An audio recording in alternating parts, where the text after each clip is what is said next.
Everyone in Scotland thinks their Stovies recipe is the right one, so I've made 3. Mince from scratch, the traditional leftover roast beef, and my favourite version at the end. Stick around because the winner of this showdown might just upset a few grannies.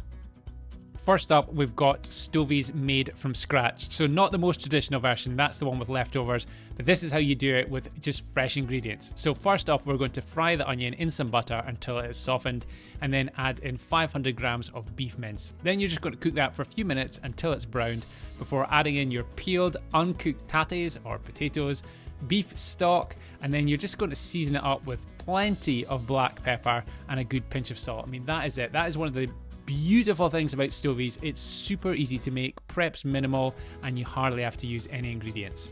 The lid goes on, you simmer for an hour, and then after an hour you just break up the tatties with the back of a spoon and mix it all through. To serve, you plate it up. It goes traditionally with Scottish oatcakes. I like to season it with lots of pepper again, and then you just get stuck in. It's essentially just high protein mashed tatties, Scottish style. Right, the second and most traditional version, this is using leftovers from your Sunday roast. This version you can be super flexible and use whatever you've got lying around. I'm going to do it with beef, and this is absolutely delicious. So we're going to use some beef dripping. Again, we've saved that from the weekend, and we're going to add in our onion, and we're just going to fry that just like the last version until it is softened. In goes the leftover roast beef, and then I'm using this delicious rich onion gravy that I've had left over.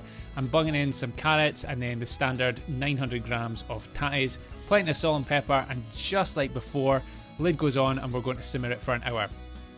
Same as before, once it's ready, just break it up with the back of a spoon until it is reasonably mashed up, but you've still got a few bits left in it to give you a bit of bite. So that is version 2, the traditional way using leftovers from the weekend. The full recipe for all of these, by the way, is in my recipes app. There's a link to download it in the description below.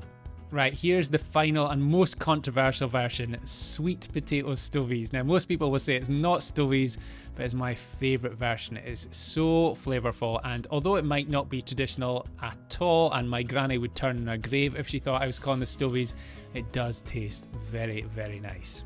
To make it, we're following the same structure as before, except we're going to use a red onion, then we're adding in your garlic and tomato puree. What is going on?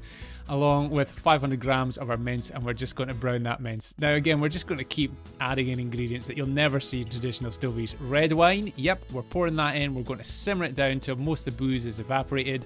Then we're adding in our beef stock, Worcester sauce, yep, never seen a traditional Stovies recipe, mixed herbs, sweet tatties, and then salt and pepper.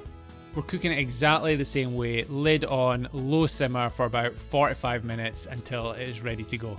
Now, I should also mention at this point in the video, let me know in the comments below which version you're going to try first. Version 1, 2 or 3, and then let me know your favourite once you've made it.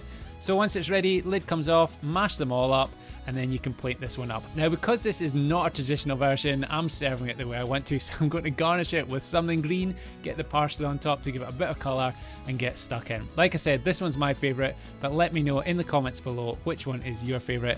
Thanks again for watching, and make sure to come back again for more high protein recipes. See ya!